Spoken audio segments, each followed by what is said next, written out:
Hi, Iranian woman here. It's become very apparent that you haven't been listening to anything that we've had to say for the past 2 years. But I was wondering if you could just lend me a few minutes of your time in this ungodly hour to hear us now.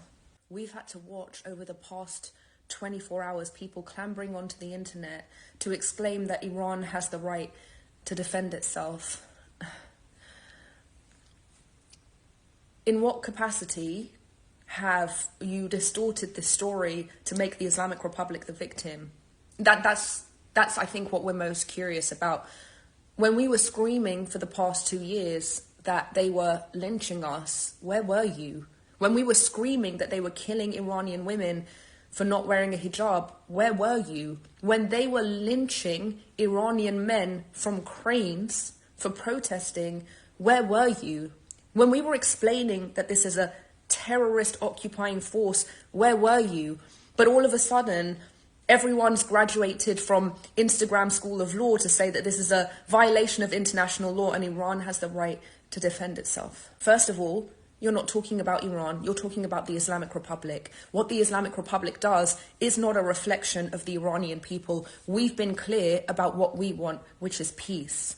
Second of all, you may have discovered the Middle East yesterday, but the Middle East didn't start existing yesterday. If you want to talk about an act of war, just a few days ago, a federal court determined that the attacks on Israeli embassies and Jewish centers in Argentina were conducted by the Islamic Republic and Hezbollah. That was in the 90s.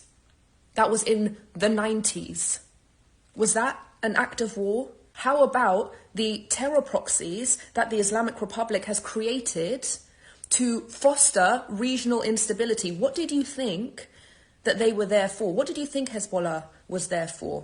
Hamas, Houthis, the militia groups in Iraq and Syria. Did you think that they were there to instigate a system of public schooling, education, to feed the poor, house the unhoused? What did you think that they were there for?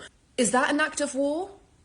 Was October 7th an act of war? Are the rockets that Hezbollah fires into northern Israel on a near daily basis an act of war?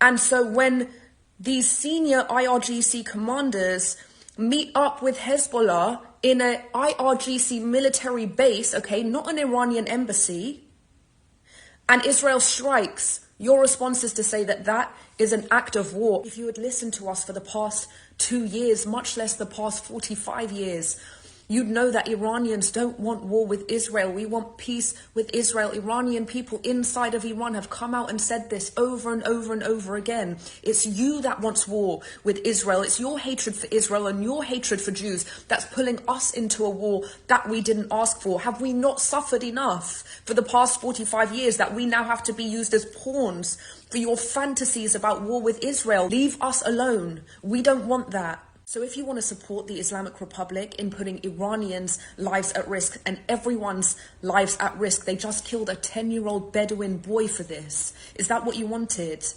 Then just come out and say that with your whole chest. Say you support the Islamic Republic in their continued aggressions that put everybody's lives at risk. But don't say Iran. For 2 years, we asked you to come out and say free Iran. And now you want to speak up to put our lives at risk and say go to war, Iran.